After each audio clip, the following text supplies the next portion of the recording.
আসসালামু আলাইকুম। আমরা আজকে স্ট্রাকচার অফ অর্গানিজমের সেকেন্ড পার্ট। আমরা গতকাল শৈবাল পর্যন্ত কথা বলছিলাম, অ্যালজি পর্যন্ত কথা বলছিলাম। আজকে আমরা নেক্সট তিনটার স্ট্রাকচারটা দেখব। তো স্ট্রাকচার দেখার জন্য আমরা যে যে নিয়মটা ফলো করতেছিলাম এটা হচ্ছে আমরা কম্পারিজনের মধ্যে যাচ্ছিলাম এবং আমরা দেখছিলাম যে এখানে এসেলুলার একটা জিনিস, তারপর আস্তে আস্তে প্রোক্যারিওটিক, ইউক্যারিওটিক এবং ফাইনালি অসংখ্য ইউক্যারিওটিক জোড়া লেগে ফাইনালি যেটা পাচ্ছিলাম ওটা ছিল মাল্টিসেলুলার ইউক্যারিওটিক। এবং আমরা দেখতেছিলাম যে প্রথম দুইজন যেগুলো ছিল এগুলো ছিল ইউনিসেলুলার, পরে এর পরের দুইজন ইউনি অর মাল্টি, দুইটার মাঝামাঝি ছিল, তারপরে সবাই মাল্টিসেলুলার ছিল। ওকে। এবং আমরা দেখতেছিলাম সেল ওয়াল, সর্বপ্রথম কঠিন সেল ওয়াল যেটা ছিল, স্ট্রং একটা সেল ওয়াল প্রথম পাওয়া গেছিল এলজিতে। এবং এই স্ট্রং সেল ওয়ালটার কারণে মুভমেন্ট এখান থেকে বন্ধ হয়ে গেছিল। কিন্তু আমরা যদি দেখি, মুভমেন্ট যদিও এখান থেকে বন্ধ হয়েছে, কিন্তু আমরা যে রুট বা মূল, কাণ্ড, পাতা, রুট, স্টেম বা লিফ, এইসব জিনিস এখনো কিন্তু এখানে পাই না, কারণ এটা সর্বপ্রথম ইউক্যারিওটিক। এটা এখনো ইউনিসেলুলার মাল্টিসেলুলার দুইটা ডোমেইনে বিচরণ করতেছে। অর্থাৎ দুইটা ডোমেইনে এখানে পাওয়া যাচ্ছে, ইউনিসেলুলার আর মাল্টিসেলুলার দুইটা ক্ষেত্রে এটা পাওয়া যাচ্ছে। সো দেখা যাচ্ছিল কি এর ক্ষেত্রে, যেহেতু এখনো এটা মাল্টিসেলুলার প্রপারলি না, তাই এর ক্ষেত্রে রুটটা এখনো খুব ভালো মতো পাওয়া যায় না। এবং আমরা জানি রুট পাওয়া না গেলে, আমরা ইন জেনারেল জানি রুটের উপর ডিপেন্ড করে স্টেমটা কিরকম হবে, রুটের উপর ডিপেন্ড করে। সো আমরা যদি দেখতেছি রুট পাওয়া যাচ্ছে না, তাহলে এরপরে আমরা দেখতো এই এখানে রুট না থাকলে স্টেমও নাই, স্টেম না থাকলে আমরা দেখি ব্রাঞ্চ নাই, ব্রাঞ্চ না থাকলে এখানে গাছ, পাতা বা লিফের কোনো প্রশ্ন নাই। আর লিফ না থাকলে ব্রাঞ্চই যেখানে নাই, আমরা জানি ফ্লাওয়ার হচ্ছে মূলত মডিফাইড শুট।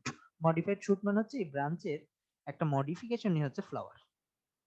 সো যেহেতু ব্রাঞ্চ নাই এখানে কোনো, অর্থাৎ আমরা বলতে পারি root, stem, branch, flower, root, সবগুলা জিনিস, যত ধরনের একটা গাছের যেসব জিনিস পাওয়া যায় প্ল্যান্টের, সবকিছু এখানে অনুপস্থিত। এটা শুধুমাত্র শৈবালের জন্য না, পরে ছত্রাক বা ফাঞ্জি এর ক্ষেত্রেও অনুপস্থিত। পরবর্তীতে ব্রায়োফাইটাতে যখন আমরা যাচ্ছিলাম, ব্রায়োফাইটাতে আমরা দেখতে পাচ্ছিলাম যে হ্যাঁ কিছু একটা, যদিও এদের ক্ষেত্রে মনে রাখা লাগবে এই প্রথম দুইজন, এরা দুই ভাইরাস আর ব্যাকটেরিয়া, এই দুইজনকে আমরা বৈশিষ্ট্য যখন, আমরা যখন এই দুইজনের প্রপার্টিজ পড়ি, তখন আমরা দেখব এরা ultimately similar type of properties show করে। ওকে, মানে কাছাকাছি এরা মুভ করতে পারে, এরা সবাই দুইজনই ডিজিজ ফর্ম করতে পারে। কিন্তু এর পরের দুইজন যদি দেখি, এই দুইজন পরের দুইজনের প্রপার্টিজ গুলো আমরা দেখব সেম শো করতেছে, এই জন্য এই দুইজনকে সেম চ্যাপ্টারে রাখা হয়েছে। এর পরের দুইজনের প্রপার্টিজ গুলা সেম শো করে। কিন্তু আমাদের মনে রাখা লাগবে আমরা দেখতেছি কিভাবে এই জিনিসটা ডেভেলপ হচ্ছে। তাহলে আমাদের মনে রাখা লাগবে ব্রায়োফাইটাটা মূলত আমরা যদি দেখি এই অংশটা হচ্ছে ডেভেলপড ফর্ম, আর এইগুলো হচ্ছে নিচের এই অংশটা হচ্ছে আন্ডার ডেভেলপ ফর্ম। এবং দুইজনের মধ্যে একটা ব্রিজিং যে ক্লাস, ওটা হচ্ছে এই ব্রায়োফাইটাটা। এই ব্রায়োফাইটা দুইজনের মধ্যে একটা ব্রিজ করে। এবং আমরা দেখবো দুই ধরনের প্রপার্টিজ, একটা হচ্ছে সেক্সুয়াল প্রপার্টিজ আর একটা হচ্ছে স্ট্রাকচারাল প্রপার্টিজ। অর্থাৎ স্ট্রাকচারটা কিরকম হবে মনে রাখা লাগবে। ব্রায়োফাইটের যেসব স্ট্রাকচারাল প্রপার্টিজ আছে, যেসব অঙ্গসংস্থানিক প্রপার্টিজ আছে, ওগুলা সব সময় লোয়ার পার্টটার সঙ্গে মিলে, লোয়ার পার্টটার সঙ্গে। আর সেক্সুয়াল প্রপার্টিজ যেগুলো আছে এগুলো সবসময় আপার পার্ট গুলোর সাথে মিলে, টেরিস, জিমনাস্পার্ম। অর্থাৎ আমরা এখানে বলতে পারি স্ট্রাকচারাল প্রপার্টিজ, এই যে রুট, স্টেম, আমরা জানি রুট স্টেম যদি না থাকে, এটা যদি অ্যাবসেন্ট থাকে, এটা হচ্ছে লোয়ার ক্যারেক্টারিস্টিক্স। আর থাকলে এটা হচ্ছে ইয়েস হলে এটা হচ্ছে আপার ক্যারেক্টারিস্টিক্স। তাহলে স্ট্রাকচারালের ক্ষেত্রে রুট, স্টেম আর এইসব জিনিস কি থাকবে? ব্রায়োফাইটার ক্ষেত্রে না, কারণ হচ্ছে স্ট্রাকচারাল প্রপার্টিস সবসময় ব্রায়োফাইটা লোয়ার ক্লাসটা ফলো করে, আর সেক্সুয়াল প্রপার্টিস আপার ক্লাসটাকে ফলো করে। ফর এক্সাম্পল, আমরা জানি সেক্সুয়াল প্রপার্টিস, এই যে সেক্সুয়াল যে গ্যামেট গুলো পাওয়া যাবে, এই গ্যামেট গুলো আইসোগ্যামাস হতে পারে, অ্যানাইসোগ্যামাস। এই সেক্সুয়াল পার্টটা নিয়ে আমরা আলাদা একটা ক্লাস করব। তবে আমরা যদি মনে রাখার চেষ্টা করি, উগ্যামাস হচ্ছে develop form of sexual reproduction. এই ডেভেলপটা পাওয়া যাবে, আমরা জানি লোয়ারটাতে পাওয়া যাবে আইসোগ্যামাস, অর্থাৎ মেল পার্ট এবং ফিমেল পার্ট দুইটা দেখতেই সেম হবে। অর্থাৎ নরমালি আমরা যে স্পার্ম ওভামকে চিনি, ওখানে দেখা যায় ফিমেল পার্টটা এবং মেল বড় হয়, মেল পার্টটা ছোট হয়। এই প্রসেসটাকে বলা হয় উগ্যামাস, যেটাকে আমরা চিনি, যেটা ডেভেলপ কন্ডিশন। কিন্তু ব্রায়োফাইটা আমরা বললাম, কিন্তু এই যে এলজি এন্ড ফানজি, এই দুজনের ক্ষেত্রে তো স্পোরের কোনো প্রশ্ন নাই, ওভাম আর স্পার্মের কোনো প্রশ্ন নেই, কারণ এদের ক্ষেত্রে ক্রোমোজোম নাই, বা এরা হচ্ছে একদম প্রিমিটিভ প্রাণী। তো এদের ক্ষেত্রে আমরা বলতে পারি যে স্পার্ম ওভাম দুইজনই সেম হয় দেখতে, যেটা অনেক প্রিমিটিভ একটা অ্যাটিটিউড। কারণ কি আমরা জানি আমরা যেটা ডেভেলপ কন্ডিশন চিনি ওটা হচ্ছে দুইটা সেম হবে না, ওটাকে বলা হয় ওগেমাস।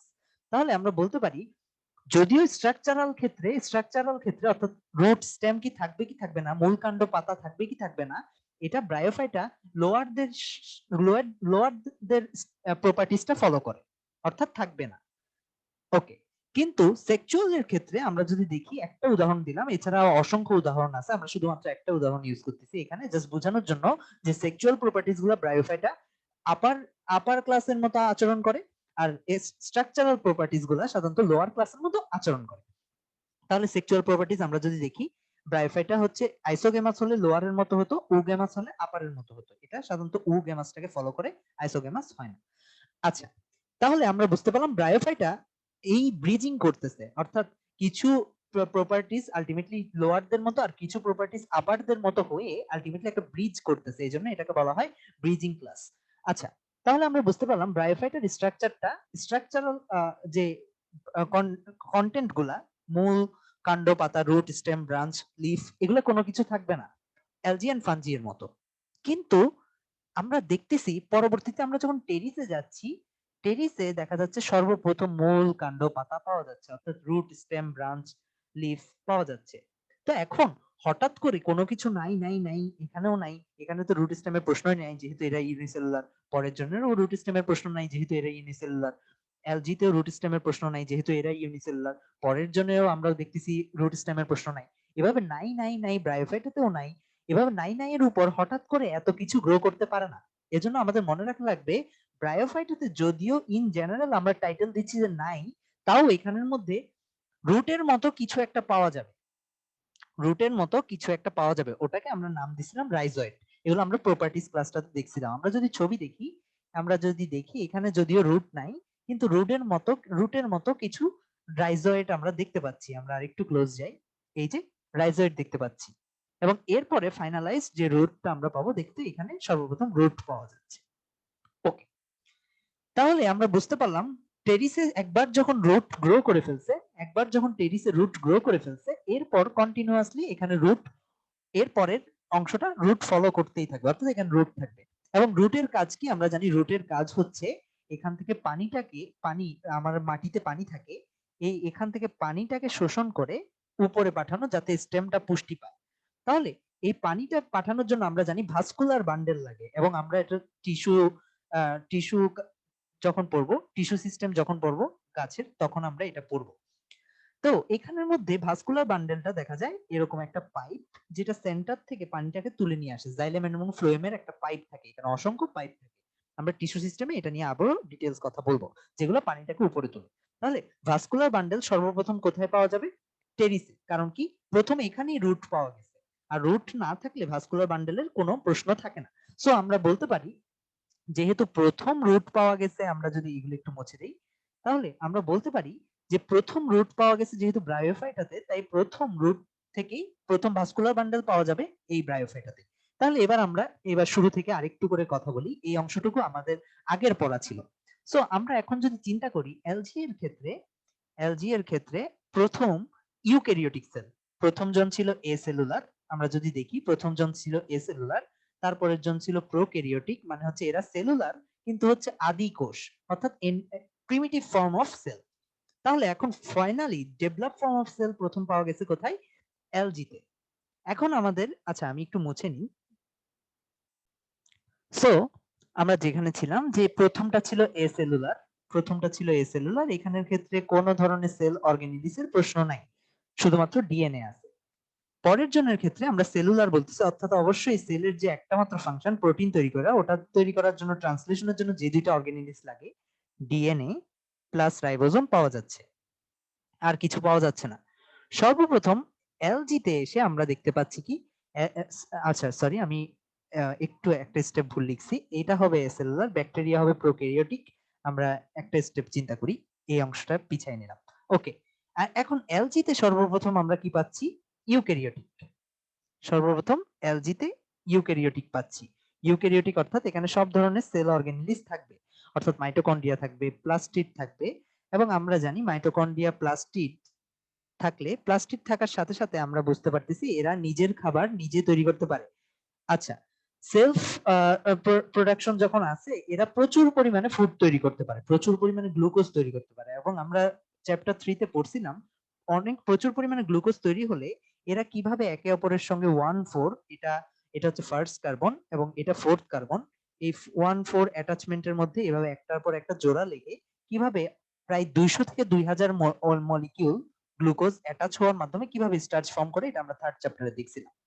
তাহলে আমাদের এখন প্রশ্ন যেটা, যে আমরা যদি দেখি এলজি এর ক্ষেত্রে আমরা ঠিক আছে প্লাস্টিক পাচ্ছি, ইউকে অনেক কিছু পাচ্ছি, কিন্তু ফানজি এর ক্ষেত্রে একটা ডিফারেন্স আছে। একটা ডিফারেন্সটা কি? এটা হচ্ছে এখানের ক্ষেত্রে কোনো প্লাস্টিড পাওয়া যায় না।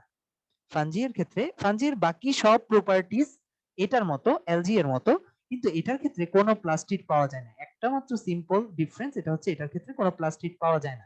তাহলে এই প্লাস্টিড না পাওয়ার উপর ভিত্তি করে মূলত ফানজি আর এলজি এর মধ্যে পার্থক্য হয়, আর কোনো বেসিক পার্থক্য নাই স্ট্রাকচারাল। তাহলে ইনার স্ট্রাকচারের মধ্যে আমরা জানি স্ট্রাকচার দুই প্রকার, গতকালও আমরা কথা বলছিলাম এটা নিয়ে। স্ট্রাকচার মূলত দুই প্রকার। ইনার স্ট্রাকচার, ইনার স্ট্রাকচারের মধ্যে অর্গানিলিস গুলা পড়ে। সো আমরা ফানজিতে দেখতেছি কি প্লাস্টিড নাই, আর সবার মধ্যে প্লাস্টিড আছে, ব্রায়োফাইটা, টেরিস, এদের সবার মধ্যে প্লাস্টিড আছে, শুধুমাত্র ফানজির ক্ষেত্রে প্লাস্টিড নাই। সো প্লাস্টিড না থাকার ফলে কি হয়েছে, এরা নিজেদের ফুডের জন্য আর কারোর উপর নির্ভরশীল।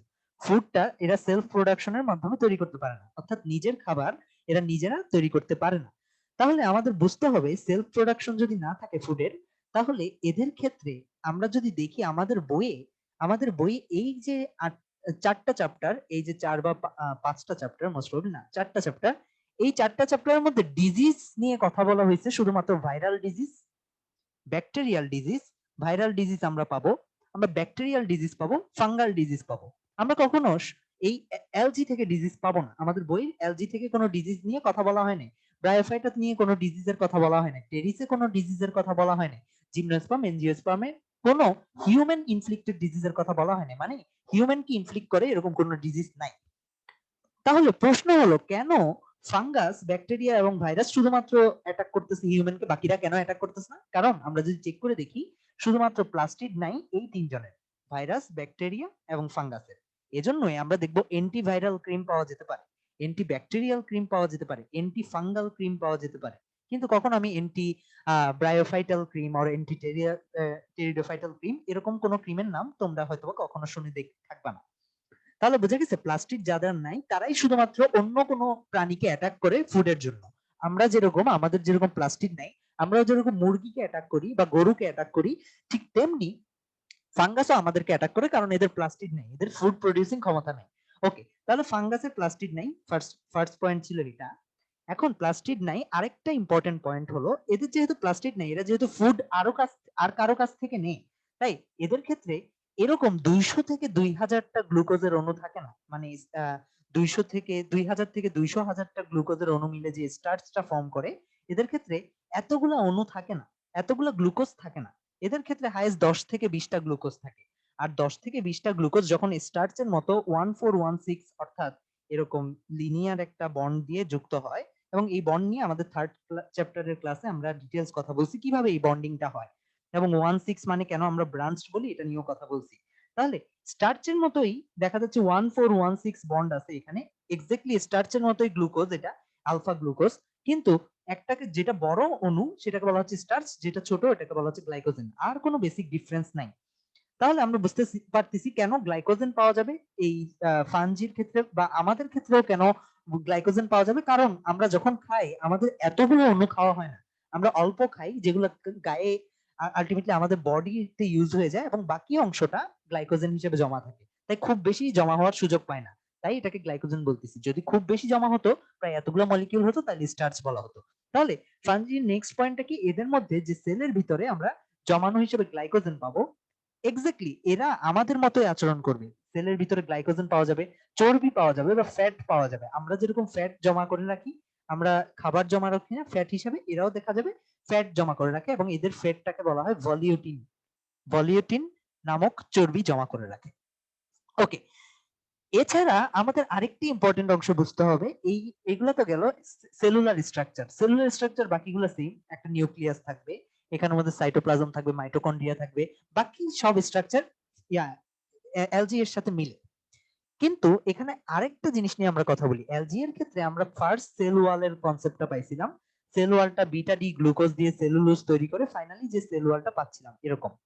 এই ক্ষেত্রেও আমরা বলছিলাম যে এই যে এলজি থেকে যে সেল ওয়ালটা গঠন হয়েছে গ্লুকোজ দিয়ে, এর আগ পর্যন্ত কি ছিল? প্রথমে প্রোটিন ছিল, তারপর প্রোটিন প্লাস গ্লুকোজ ছিল, অর্থাৎ পেপটাইড ও গ্লাইকান, অর্থাৎ হচ্ছে প্রোটিন প্লাস গ্লুকোজ। কিন্তু ফাইনালি এলজিতে গিয়ে সর্বপ্রথম আমরা গ্লুকোজ পাইছি।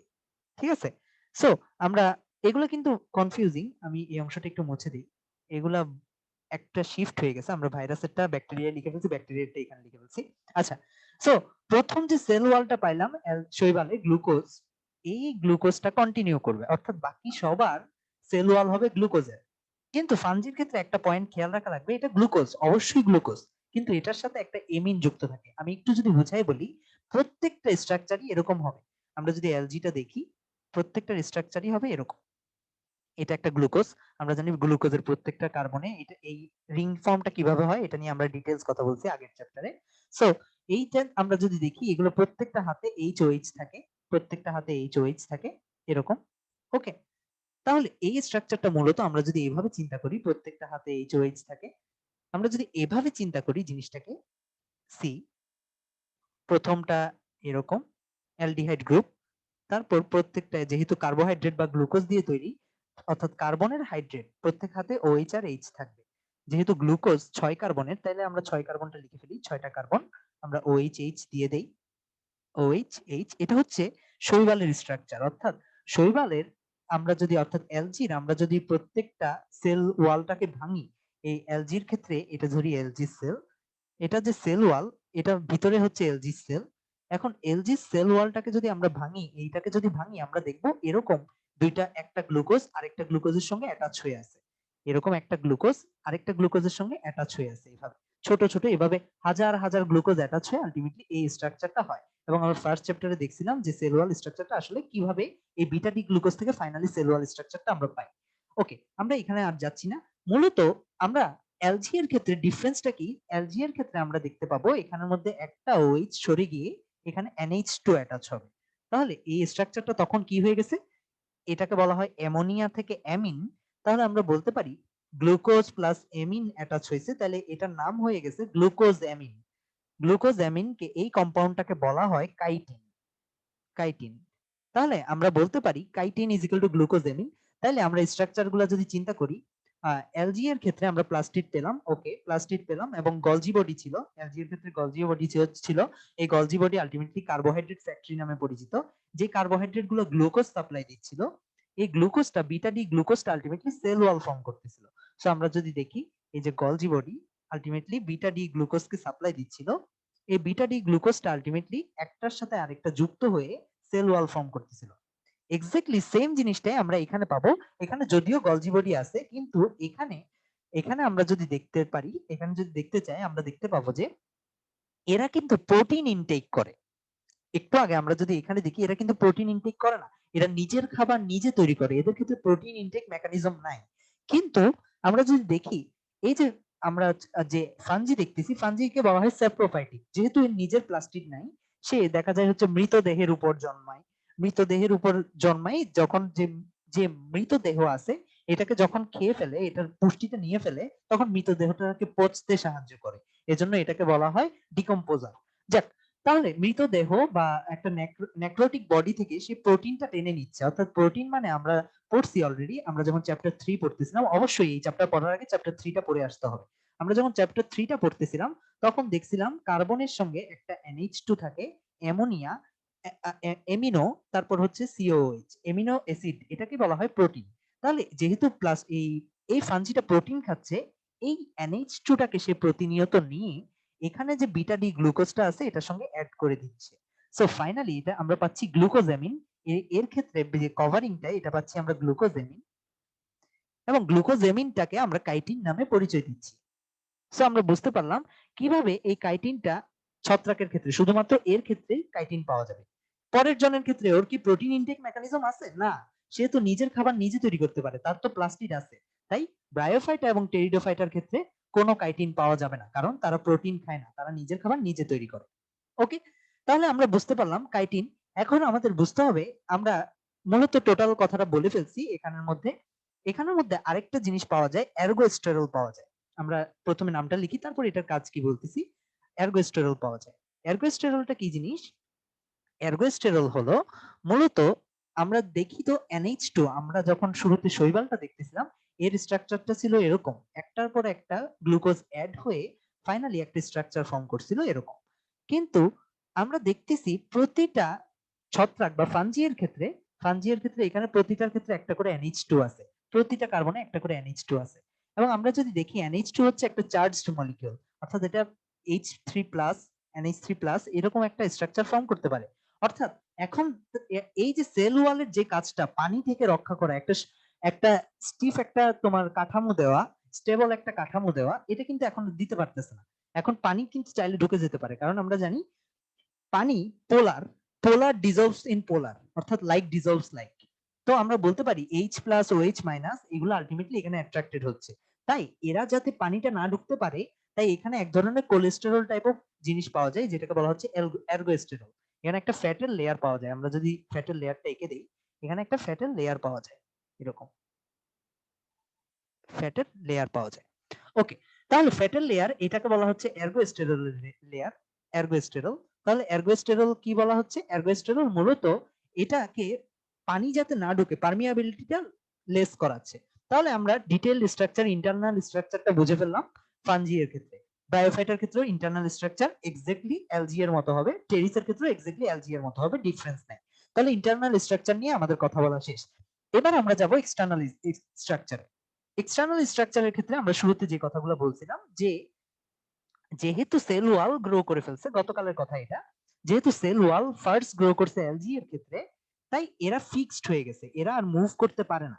যখন মুভ করতে পারে না, তখন হচ্ছে অবশ্যই এদেরকে একটা জায়গায় দাঁড়ায় থাকতে হবে।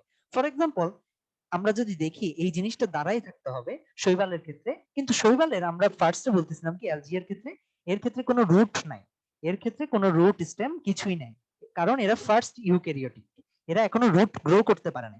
এবং এটা ফাঞ্জি এর ক্ষেত্রেও সেম, এরাও এখনো রুট গ্রো করতে পারে না। রুট গ্রো না করলে স্টেমও গ্রো করে না, ব্রাঞ্চও গ্রো করে না। আমরা জানি রুট থেকে আলটিমেটলি পানিটা উঠে বাকিগুলো গ্রোথ হয়। সো এরা যেহেতু এখনো লোয়ার ক্যাটাগরি, এখনো জাস্ট ব্যাকটেরিয়া থেকে উপরে উঠতেছে, সো এদের ক্ষেত্রে রুট পাওয়া যায় না।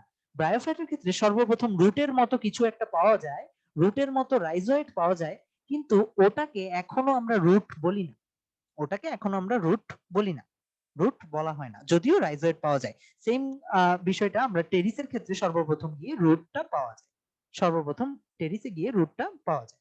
সো আমরা এই কনসেপ্টটা যখন বুঝতে পারতেছি, টেরিসে সর্বপ্রথম ভাস্কুলার বান্ডেলও পাওয়া যায়, এই কনসেপ্টটা আমরা এবারে ইউজ করি। সো আমরা প্রথমে রুট থেকে কথা বলি, তারপর স্টেমে যাব, তারপর বাকি অংশে যাব। সো ফার্স্ট অফ অল আমরা যেটা দেখতেছি, আমরা যদি এলজি এর ক্ষেত্রে তাকাই, এলজি এর ক্ষেত্রে রুটের প্রশ্ন নাই, কিন্তু এলজি কে তো দাঁড়াই থাকতে হবে একটা বেসমেন্টের উপর। তাই এটার মধ্যে আমরা যেটা যে জিনিসটা দেখতেছিলাম, এখানের মধ্যে একটা হোল্ড ফাস্ট ছিল, হোল্ড ফাস্ট যেটা এটাকে হোল্ড করে রাখতো, শক্ত করে ধরে রাখতো। তারপর আমরা হোল্ড ফাস্টটার মধ্যে কোনো ধরনের সেল পাইতাম না, আর পুরা সেলটার মধ্যে দেখা যেত প্লাস্টিড পাওয়া যেত, ক্লোরোপ্লাস্ট পাওয়া যেত। পুরা সেলটা এরকম স্ট্রাকচার ছিল। এবং আমরা গতকাল ইউরোথ্রিক্স নিয়ে ডিটেইলড স্ট্রাকচার দেখছিলাম, আমরা এলজি হিসেবে এখানে ইউরোথ্রিক্স কে দেখালাম। আপাতত আমরা এই এলজি তে আর ঢুকবো না, যেহেতু এটা আমরা গত ক্লাসে কথা বলছি। আমরা এখন ফানজিতে যাব। সো ফানজি এর ক্ষেত্রেও ফার্স্ট অপশনটা কি ছিল? ফার্স্ট যে পয়েন্টটা ছিল, এখানে কোনো রুটস নাই, কিন্তু ফানজিকে তো অবশ্যই বেঁচে থাকতে হবে, অবশ্যই বেঁচে থাকতে হবে এবং তাকে দাঁড়ায় থাকতে হবে। একটা যে ডেড বডি, তার উপর তাকে থাকতে হবে। সো ডেড বডিতে থাকতে হলে এর যদিও রুট নাই, কিন্তু দেখা যায় শৈবাল থেকে এটা 1 ডিগ্রি ডেভেলপড, অর্থাৎ শৈবালের ক্ষেত্রে এটা নিচে কোনো কোনো কিছু পাওয়া যাচ্ছিল না, নিচে কোনো স্ট্রাকচার পাওয়া যাচ্ছিল না।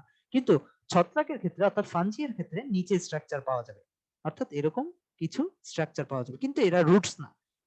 এদেরকে নাম দেওয়া হয়েছে রাইজয়েড, এদেরকেও নাম দেওয়া হয়েছে রাইজয়েড। এবং এই রাইজয়েড গুলা আসলে সত্যিকার অর্থে রাইজয়েড না, এগুলো হচ্ছে এক একটা সুতা, এদেরকে বলা হয় হাইফি। হাইফি মানে হচ্ছে একটা একটা স্ট্র্যান্ড, স্ট্র্যান্ড মানে হচ্ছে গিয়ে একটা একটা সুতা। ওকে, এই যে একটা একটা স্ট্র্যান্ড, একটা একটা সুতা, এরা একে অপরের সঙ্গে এভাবে করে মিশে থাকে, একে অপরের সঙ্গে মিশে থাকে, এভাবে একে অপরের সঙ্গে মিশে থাকে। এবং ফাইনালি যে স্ট্রাকচারটা ফর্ম করে, এটা যদি আমরা দেখি এখানে এরকম একটা স্ট্রাকচার ফর্ম করে, আমরা একটু দেখি। এবং এই অংশটা আমরা যদি দেখি, এখানের ক্ষেত্রে কোনো স্টেম ছিল না, স্টেম ছিল না, এখানে শুরুতে মূল ছিল, মূল ছিল না, এটাকে আমরা হোল্ড ফাস্ট বলতেছিলাম, যেটা ধরে রাখতেছিল। এরপর কোনো স্টেম ছিল না, কোনো ব্রাঞ্চ ছিল না, একটা স্ট্রাকচার ছিল ফিলামেন্টাস স্ট্রাকচার। ওকে, শুধুমাত্র একটা ফিলামেন্ট ছিল। কিন্তু আমরা এখানে দেখতেছি মাল্টিপল ছোট ছোট ফিলামেন্ট আছে, এবং ফিলামেন্ট গুলো আলটিমেটলি একে অপরের সঙ্গে বেঁধে গিয়ে কি তৈরি করছে, স্ট্রাকচারটা তৈরি করছে।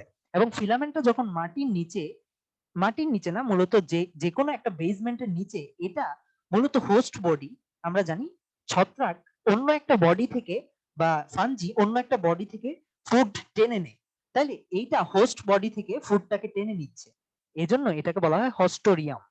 হস্টোরিয়াম, আমার বানান ভুল হতে পারে, আমি তাও এখানে লিখে রাখলাম, বাংলায় যদি লিখি হস্টোরিয়াম। ওকে, তাহলে আমরা বুঝতে পারলাম এই নিচের অংশটাকে, এই হাইফা পুরাটাই হচ্ছে একটা একটা সুতা, আমরা যদি এভাবে চিন্তা করি পুরাটাই হচ্ছে একটা সুতা এরকম। এই সুতাটা যখন মাটির নিচে থাকতেছে এটাকে বলা হচ্ছে হস্টোরিয়াম। আর মাটির উপরে থাকলে এটা মূলত অনেকটা স্টেমের মতো, একটা গাছের যেরকম স্টেম দেখতে পাই আমরা এরকম স্টেমের মতো, কিন্তু এটা তো স্টেম না, এটা হচ্ছে ওই সুতাটাই যেটা মাটির নিচে ছিল ওটা উপরে উঠতেছে, এটাকে বলা হয় স্টাইপস। এটাকে বলা হয় স্টাইপস, আমি বাংলায় লিখলাম, তারপর ইংলিশের বানানটা আমার ভুল হতে পারে, স্টাইপস বলা হয় এটাকে। ওকে, এই স্টাইপস বা এই সুতাগুলা একে অপরের সঙ্গে এভাবে পেঁচাতে থাকে, নিচে গেলে হস্টোরিয়াম বলা হয়, এবং পেঁচাতে পেঁচাতে উপরে এরকম একটা স্ট্রাকচার তৈরি করে, রিং লাইক স্ট্রাকচার তৈরি করে। এখানে সবগুলা সুতা আলটিমেটলি কি হয়েছে, প্যাচ খাইছে, টুইস্টেড হয়ে এরকম একটা স্ট্রাকচার ফর্ম করে। এটাকে বলা হয়, এই স্ট্রাকচারটাকে বলা হয় এনুলাস। আমি এখানেই দেখাচ্ছি, ওখানে আমি আর লিখতেছি না। এটাকে বলা হচ্ছিল স্টাইপস, এই মাটির উপরের অংশটাকে বলা হচ্ছিল স্টাইপস, নিচের অংশটাকে বলা হচ্ছে হোস্টোরিয়াম, যেহেতু এটা হোস্ট বডি থেকে পুষ্টি নিচ্ছিল, হোস্টোরিয়াম। আর উপরের এই রিং লাইক স্ট্রাকচারটাকে বলা হচ্ছে এনুলাস। এনুলাস আলটিমেটলি এটা আমরা যদি তুলনা করি, কম্পেয়ার করলে আমরা উলোথ্রিক্সের সাথে কম্পেয়ার করলে কি পাচ্ছি, উলোথ্রিক্সে একটাই স্ট্র্যান্ড ছিল, একটাই ফিলামেন্ট ছিল, এখানে মাল্টিপল ফিলামেন্ট একে অপরের সঙ্গে জড়ায় আছে। এবং ফাইনালি উলোথ্রিক্সের ক্ষেত্রে এক্সট্রা কোনো বডি ছিল না, এই এখানের মধ্যে এক্সট্রা একটা বডি পাচ্ছি আমরা, এরকম এক্সট্রা একটা বডি পাচ্ছি, যেটাকে বলা হচ্ছে ফ্রুট বডি, যেটাকে বলা হচ্ছে ফ্রুট বডি বা পাইলিয়াস, এটাকে বলা হয় ফ্রুট বডি বা পাইলিয়াস। ওকে, আমার বানান ভুল হতে পারে। ওকে, সো আমরা পাইলিয়াসটা দেখলাম, ফ্রুট বডি বা পাইলিয়াস, এবং আমাদের মাথায় রাখা লাগবে স্পোরগুলা স্পোরগুলা আমরা যদি স্পোরের বিষয়টা চিন্তা করি, অর্থাৎ পরবর্তী প্রজন্ম নেক্সট মাল্টিপ্লিকেশনটা কিভাবে করবে, এগুলো মূলত স্পার্ম দিয়ে করে। তো এদের ক্ষেত্রে স্পার্মটাকে বলা হয় স্পোর। স্পোরগুলা সাধারণত এই যে ফ্রুট বডির যে এজ গুলা আছে, এই এজ গুলাতে ঝুলন্ত অবস্থায় থাকে, স্পার্ম গুলো এইভাবে ঝুলন্ত অবস্থায় থাকে। আমরা যদি পুরা জিনিসটা একটা জিনিস ছবি দেখি, এই যে পুরাটাই আসলে কতগুলা এরকম দড়ি দিয়ে গঠিত, পুরা বডিটা, এই দড়িগুলাকে বলা হয় হাইফা। এবং হাইফা যখন একসাথে ইউনাইটেড হয়, উপরে এই অংশটাকে বলা হয় এনুলাস, উপরে বডিটাকে বলা হয় পাইলিয়াস, এবং পাইলিয়াসের এজ ধরে এই যে পাইলিয়াসের নিচের অংশ, এই অংশে দেখা যায় হচ্ছে এই স্পোর গুলা থাকে, এবং এই স্পোর গুলো পরবর্তীতে হাইফা তৈরি করে। পরবর্তীতে আমরা যদি দেখি এই দড়িগুলা তৈরি করে, এবং এই দড়িগুলা ফাইনালি এরকম একটা স্ট্রাকচার তৈরি করে। ওকে, আচ্ছা আমরা এই অংশটা বুঝলাম। আচ্ছা, আমরা যদি দেখি একটু আগে স্পোর গুলা কই ছিল, এই ক্ষেত্রে যদি আমরা যদি ধরি ভাইরাসের ক্ষেত্রে, যে এটার যে পরবর্তী প্রজন্মটা তৈরি হবে, অর্থাৎ এই স্পোর, এখানে তো স্পোর নাই, এখানে হলো ডিএনএ আরএনএ আছে, এগুলো সাধারণত ভিতরে ছিল। এবং আমরা যখন ভাইরাল সেক্সুয়াল রিপ্রোডাকশন দেখছিলাম, আবার দেখবো আমরা নেক্সট সেক্সুয়াল রিপ্রোডাকশন ক্লাসে, এখানের মধ্যে ভাইরাসটা অ্যাটাক করতো এভাবে লাইটিক ফেজে, ভাইরাস আলটিমেটলি স্পোরটা ওর বডির ভিতর থেকে এখানের মধ্যে পাস করতো, এবং ফাইনালি সেক্সুয়াল রিপ্রোডাকশনটা হইতো, রিপ্রোডাকশনটা হইতো। ব্যাকটেরিয়ার ক্ষেত্রে এক্স্যাক্টলি সেম, এর বডির ভিতরেই স্পোর, মানে যেই প্রোডাক্টটা আলটিমেটলি এর মাল্টিপ্লিকেশনের জন্য দরকার, সেটা হচ্ছে বডির ভিতরে। এবং এলজির মধ্যেও আমরা দেখতেছি কি বডির ভিতরে, এবং আমরা যখন সেক্সুয়াল পার্টটা পড়বো দেখবো এখান থেকে গ্যামেট বের হয়ে আসে, এবং এখান থেকে জোস্পোর বের হয়ে আসে। তাহলে আমরা দেখতেছি কি প্রথম তিনজনের ক্ষেত্রে, ভাইরাস, ব্যাকটেরিয়া এবং এলজি এর ক্ষেত্রে বডির ভিতরে থাকে মাল্টিপ্লিকেশনের জন্য যে প্রোডাক্টটা থাকে ওটা। এরপর থেকে আমরা দেখতেছি বডির বাইরে বের হয়ে এসে একটা এজে থাকতেছে, এবং আমরা যদি দেখি পরের অংশগুলাতেও আমরা দেখব যে বডির বাইরে চলে এসে একটা এজে অবস্থান করে,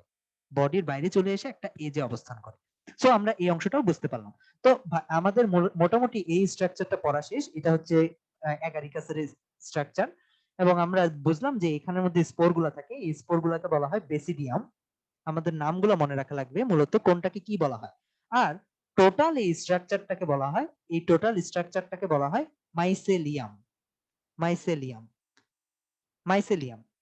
আচ্ছা, এই মাইসেলিয়াম, এজন্য মাইসেলিয়াম থেকে প্রথম 3-4টা ওয়ার্ড নিয়ে মাইকো, মাইকোকে বলা হয় ছত্রাক এবং ছত্রাকের স্ট্র্যাটেজিকে বলা হয় মাইকোলজি। এবং আমরা দেখবো ছত্রাকের সবগুলাতে নামে আমরা মাইকো ওয়ার্ডটা পাবো, কারণ এদের বডিটাকে বলা হয় মাইসেলিয়াম, ওখান থেকে মাইকো ওয়ার্ডটা আসছে। আচ্ছা, তাহলে হস্টোরিয়াম কি জিনিস বুঝলাম, মাইসেলিয়াম কি জিনিস বুঝলাম। ফাইনালি আমাদের আরেকটা ওয়ার্ড আমরা বইয়ে পাবো, এটা হচ্ছে রাইজোমর্ফ। রাইজোমর্ফ নামক একটা ওয়ার্ড পাবো। রাইজোমর্ফ হলো এই যে নিচে যে হস্টোরিয়াম গুলো আমরা দেখতেছি, আমার বানান ভুল হতে পারে, আমি বাংলায় লিখে দিচ্ছি। নিচে যে হস্টোরিয়াম গুলো দেখতেছি, এই যে রুটের মতো হস্টোরিয়াম, এরা মূলত সুতাটারই, এই শুরু থেকে শেষ পর্যন্ত একটাই সুতা, এগুলা একটা জালের মতো এভাবে পেঁচায় যায়, তখন এটাকে বলা হয় রাইজোমর্ফ।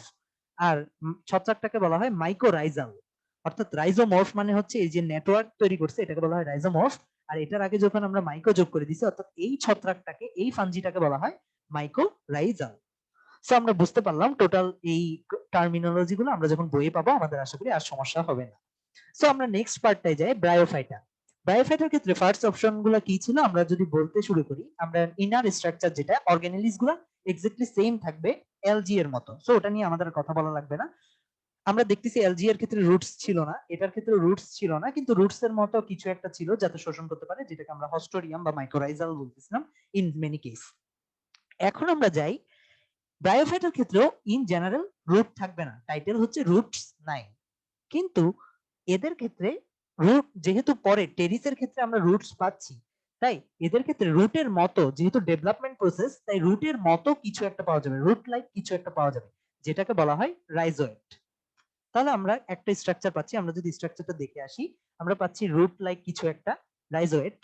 ওকে, রুট লাইক কিছু একটা রাইজোয়েট পাচ্ছি। তারপর এই যে রাইজোয়েট, এবার উপরের অংশটা আমরা যদি দেখি, উপরের অংশটা দেখলে মনে হচ্ছে না মাল্টিপল ইউলোথ্রিক্স। আমরা যদি ইউলোথ্রিক্সটা দেখে আসি, এই যে ইউলোথ্রিক্স, মাল্টিপল ইউলোথ্রিক্স একটার পর একটা অ্যাটাচড হয়ে ব্রায়োফাইটা ফর্ম করছে, এরকম মনে হচ্ছে না? আচ্ছা, তাহলে আমরা ডেভেলপমেন্ট প্রসেসটা দেখি। প্রথমটাতে কি ছিল, আমরা দেখতেছি একটা মাত্র স্ট্র্যান্ড ছিল ইউলোথ্রিক্স, এরকম সিঙ্গেল ছিল, ডাবলড হচ্ছিল না, এরকম একটা সিঙ্গেল স্ট্র্যান্ড পাওয়া যাচ্ছিল।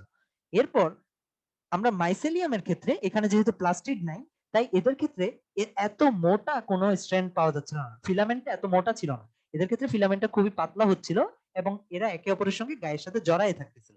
পরের জনের ক্ষেত্রে আবার প্লাস্টিড আছে, এদের ফিলামেন্ট গুলো আবার মোটা হয়ে গেছে এবং ছত্রাকের মতো অর্থাৎ ফাঞ্জি এর মতো এখানেও মাল্টিপল স্ট্রাকচার পাওয়া যাচ্ছে, মাল্টিপল স্ট্রাকচার পাওয়া যাচ্ছে।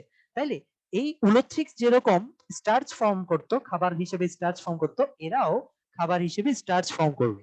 কিন্তু মজার বিষয় হলো উলোথ্রিক্স এর ক্ষেত্রে আমরা যখন দেখছিলাম, উলোথ্রিক্স যেহেতু আর কোনো স্ট্রাকচার নাই, স্টার্চটা এখানের ভিতরেই থাকতো, এই সেলের ভিতরেই স্টার্চটা থাকতো, এখানের মধ্যে প্রোটিনটা থাকতো। কিন্তু ব্রায়োফাইটের ক্ষেত্রে এই স্টার্চটা জমা রাখার জন্য নিচের এরিয়া, একটা পুরো এরিয়া রাখা হয়েছে। আমরা যদি দেখি ব্রায়োফাইটার এই নিচের এরিয়াটা, এই যে মেইন যে স্ট্র্যান্ড গুলা, ফিলামেন্ট গুলার নিচের অংশটা পুরাটাই হচ্ছে স্টার্চের তৈরি। তাই যেহেতু এখানে খাবারগুলো জমা থাকে, এটাকে বলা হয় স্টোরেজ এরিয়া, এটাকে বলা হয় স্টোরেজ রিজিয়ন। আমরা যদি দেখি এটাকে বলা হয় স্টোরেজ রিজিয়ন। এবং আর যেহেতু খাবারটা তৈরি হচ্ছে, এখানে মূলত কি থাকে, ক্লোরোপ্লাস্ট থাকে, এবং আমরা দেখতেছি খাবারটা এই অংশগুলোতেই তৈরি হয়, এই অংশগুলোতে ক্লোরোপ্লাস্ট আছে এবং স্টার্চটা মানে গ্লুকোজটা এই অংশে তৈরি হয় এবং স্টোর হয় এখানে। আচ্ছা, এবং আমরা জানি যে সেল ওয়াল থাকার কারণে এদেরকেও ফিক্স থাকতে হবে, যদিও যদিও এদের রুটস নাই, তাও রুটস লাইক একটা স্ট্রাকচার দেখা যায়, এটা হচ্ছে রাইজোয়েট। এবং আমরা যদি একটু ক্লোজলি খেয়াল করি, আমরা দেখব এখানের মধ্যে এই যে ফটোসিনথেটিক এরিয়া, একদম আপার মোস্ট, যদি সেলটাকে দেখি আপার মোস্ট সেলটা, এদের মধ্যে কোনো ক্লোরোপ্লাস্ট থাকে না, এদের মধ্যে আপার মোস্টের ক্ষেত্রে কোনো ক্লোরোপ্লাস্ট থাকে না। এই আপার মোস্ট এরিয়াটাকে বলা হয় আপার এপিডার্মিস বা ঊর্ধ্বত্বক, ঊর্ধ্বত্বক বলা হয় বাংলায়, বা আমরা যদি ইংলিশ টার্মটা দেখি এটাকে বলা হয় আপার এপিডার্মিস। এবং এখানের মধ্যে যেহেতু কোনো ক্লোরোপ্লাস্ট থাকে না, তাই এটা হয় কালারলেস বা বর্ণহীন, এটা হয় কালারলেস। ওকে, ঠিক তেমনি আপার রিজিয়নটা যেরকম, লোয়ার রিজিয়নটাও এক্স্যাক্টলি সেম, লোয়ার রিজিয়নটার মধ্যেও কালারলেস হয়, এটারও কোনো, সাধারণত সেকেন্ড রিজিয়নটাতে যেহেতু কোনোটাতেই ক্লোরোপ্লাস্ট নাই, পুরো জিনিসটা কি হয় তোমার কালারলেস হয়। এবং লোয়ার রিজিয়নটা মূলত এই সেলগুলো আমরা যদি একটু দেখি, এই সেলগুলা একটাই সেল, আলটিমেটলি এখান থেকে কতগুলা এক্সট্রা অংশ এরকম বের হয়ে আসে, প্রতিটা সেল থেকে এরকম কিছু এক্সট্রা অংশ বের হয়ে আসে। তাহলে আমরা কি বলতে পারি এই যে রাইজোয়েড, যে রুট লাইক স্ট্রাকচার গুলো দেখা যাচ্ছে রাইজোয়েড গুলা, এগুলা মূলত হচ্ছে ইউনিসেলুলার। ইউনিসেলুলার অর্থ এরা হচ্ছে একটা সেল থেকেই বের হয়ে আসতেছে, এরকম যে একটা সেল ছিল এখান থেকে এভাবে বের হয়ে আসতেছে, অর্থাৎ এরা হচ্ছে ইউনিসেলুলার।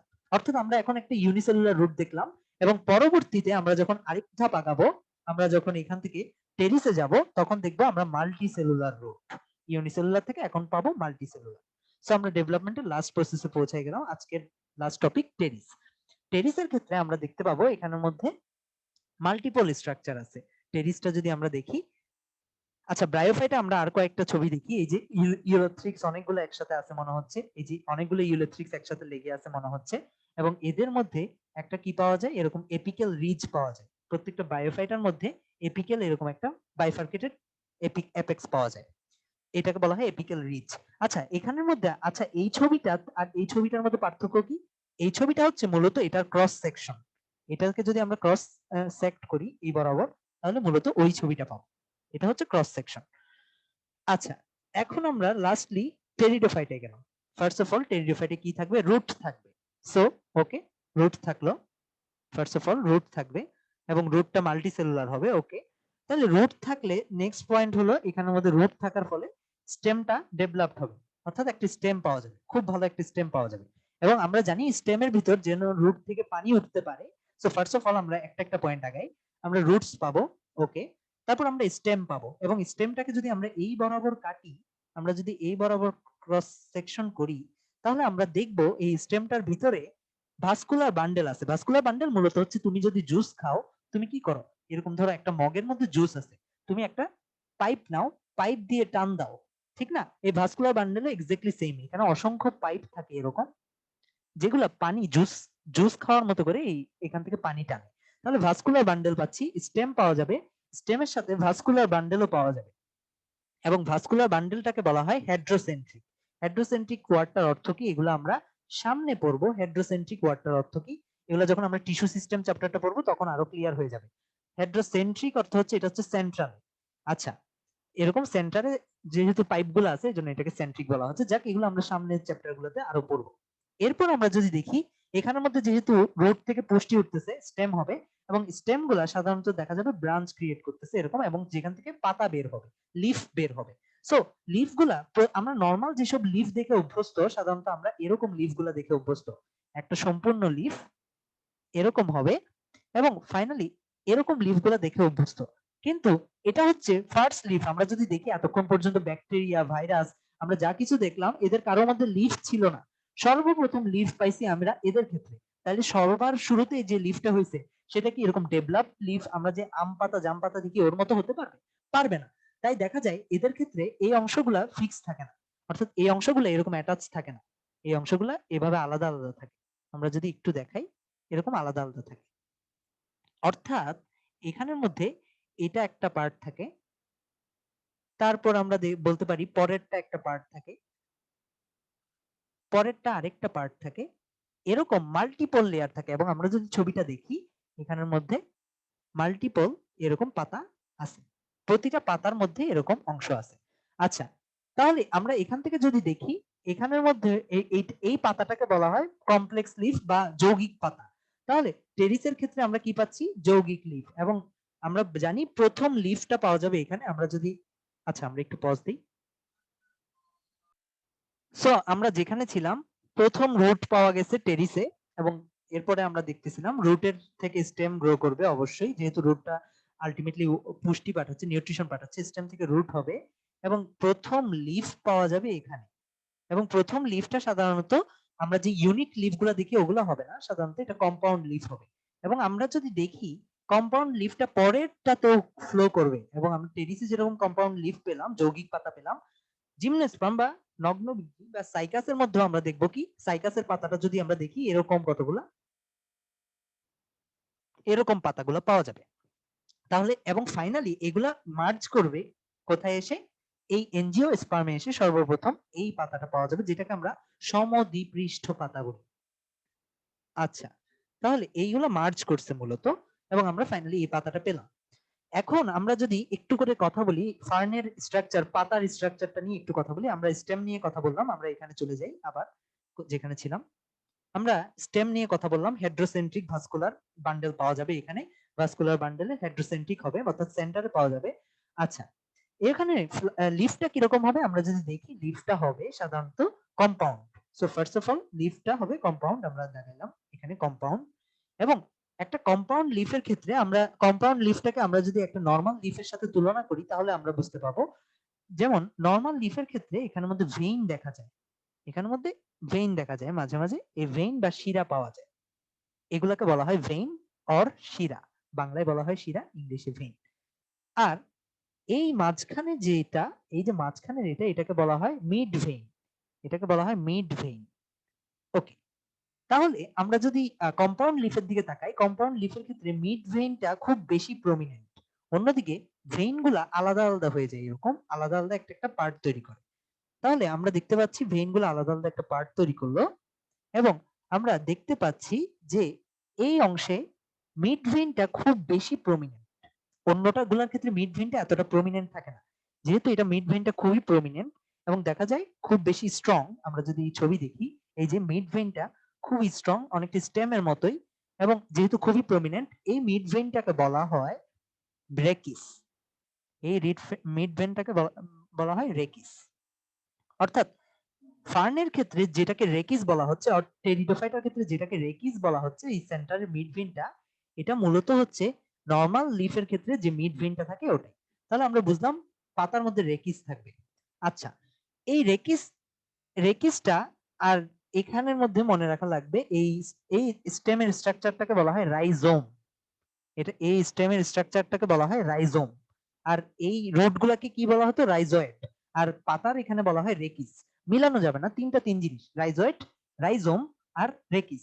স্টেম হচ্ছে রাইজোম, আর স্টেমের মতো যে রুটটা থাকে, অর্থাৎ স্টেমটা যখন রুট হিসেবে এক্সটেন্ড করে, কোনো রুট নাই কিন্তু স্টেমটাই রুট হিসেবে এক্সটেন্ড করছে, ওটাকে আমরা রাইজোমের মতো রাইজয়েড বলতেছিলাম। মনে রাখা লাগবে, যখন কোনো কিছু শেষে অয়েড এড করা হয়, এটা হচ্ছে জিনিসটার মতো, বাট জিনিসটা না। ফর এক্সাম্পল আমরা যদি দেখি নিউক্লিয়েট, নিউক্লিয়াসের মতো, এটার অর্থ হচ্ছে লাইক নিউক্লিয়াস বাট নিউক্লিয়াস না।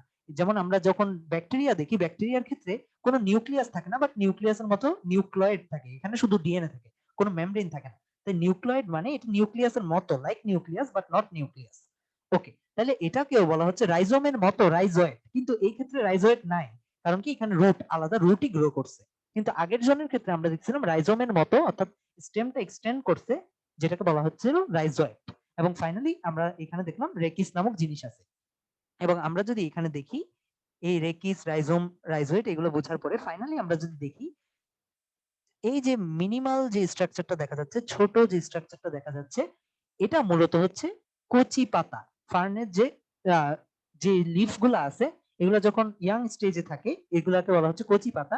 এটা হচ্ছে তোমার, এটার নাম দেওয়া হয়েছে ক্রোজিয়ার, ক্রোজিয়ার। ওকে, এটাকে বলা হয় ক্রোজিয়ার। আর এটার ভার্নেশনকে বলা হয় সার্সিনেট ভার্নেশন। ভার্নেশন নিয়ে আমরা টিস্যু তন্ত্রের সময় আরো ডিটেলস কথা বলবো, আপাতত আমরা ভার্নেশনটা সার্সিনেট ভার্নেশন এটা শুধুমাত্র মাথায় রাখবো। তাহলে এখানে ফাইনালি পাতার কথায় যেহেতু আসি, পাতার ক্ষেত্রে কি কি পয়েন্ট বললাম। পাতাটা হচ্ছে কম্পাউন্ড লিফ, এই ক্ষেত্রে এটার যে মিড ভেইন এটাকে বলা হয় রেকিস। আমরা যদি দেখি এটা মিড ভেইনটাকে বলা হচ্ছে রেকিস। এবং আমরা যদি দেখি মিড ভেইনকে রেকিস বলা হয়, এবং ফাইনালি আমরা দেখতেছি যে এটার কচি পাতা অর্থাৎ ইয়াং লিফ গুলাকে বলা হয় ক্রোজিয়ার। এবং ফাইনালি আমরা লাস্ট যে পয়েন্টটা দেখবো পাতার, এবং আমরা একটু আগে থেকে ফেরত আসি, এই যে ফাঙ্গাসটা আমরা দেখছিলাম কিনারায় থাকে, সবগুলো স্পোর কিনারায় থাকে। এই ক্ষেত্রেও পাতার কিনারা গুলাতে আমরা যদি দেখবো, এই যে পাতার কিনারা গুলাতে স্পোর গুলা থাকে, এবং এই স্পোর গুলাকে নাম কি নামে ডাকা হয়, সোরাস নামে ডাকা হয়, সোরাস নামে ডাকা হয়। এই স্পোর গুলা মূলত আমরা যদি একটা পাতা এঁকে দেখাই, এটা একটা পাতা, ফর এক্সাম্পল এটা একটা পাতা, এখানে ধরলাম আমরা স্পোর গুলো পাওয়া যাওয়ার কথা, দুইটা কিনারা স্পোর গুলো পাওয়া যাওয়ার কথা। ওকে, এই এই স্পোর গুলা, ছোট ছোট স্পোর গুলা আলটিমেটলি জমা হয়ে আমরা যদি দেখি, এই স্পোর গুলাকে বলা হয় সোরাস। এবং এই স্পোর গুলা সাধারণত একটা কভারিং নিয়ে থাকে। শুরুতে কভারিং গুলা দেখতেছি না আমরা, পরে একটা কভারিং নেই, এরকম একটা কভারিং নেই, যেটাকে বলা হয় ফলস ইন্ডোসিয়াম। আমরা যদি দেখি এই যে কভারিং গুলা নিচে এদেরকে বলা হয়, এই কভারিং গুলাকে বলা হয় ফলস ইন্ডুসিয়াম। তাহলে ফলস ইন্ডুসিয়াম মূলত কি? কভারিং, যেটাই সোরাসকে কভার করে রাখছে, সোরাসকে কভার করে রাখছে। সোরাস হচ্ছে আলটিমেটলি স্পোর বা স্পার্ম, যেটা পরবর্তী প্রজন্ম সেক্সুয়াল রিপ্রোডাকশনে হেল্প করে, এবং আমরা সেক্সুয়াল রিপ্রোডাকশনের ক্লাস নেক্সট ক্লাস করব। সো আমরা দেখলাম এই স্পোরগুলো আলটিমেটলি সেক্সুয়াল রিপ্রোডাকশনে হেল্প করে। এবং ফাইনালি আমরা যদি দেখি এখানে যে ব্রাউনিশ কালার গুলো আছে এগুলো হচ্ছে মূলত স্পোর। এখানে যে ব্রাউনিশ কালার গুলো দেখা যাচ্ছে এগুলো হচ্ছে স্পোর, এগুলো সেক্সুয়াল রিপ্রোডাকশনে হেল্প করে, এগুলো মূলত পাতার এজ গুলাতে থাকে। এবং পাতাটা মূলত হচ্ছে কম্পাউন্ড লিফ, যেটা মিড ভেইনটাকে বলা হয় রেকিস, এবং এটা যখন ইয়াং স্টেজে থাকে এটাকে বলা হয় ক্রোজিয়ার। এবং এই ক্রোজিয়ারটা সাধারণত কুণ্ডলিত থাকে, টুইস্টেড থাকে। এবং এটাই ছিল টোটাল ফার্নের স্ট্রাকচার। এবং আমরা সবগুলো স্ট্রাকচার কম্পেয়ার করে দেখলাম কিভাবে এই স্ট্রাকচার গুলো ফর্ম করে। এইটা ছিল আমাদের স্ট্রাকচার নিয়ে পার্ট 2। আসসালামু আলাইকুম।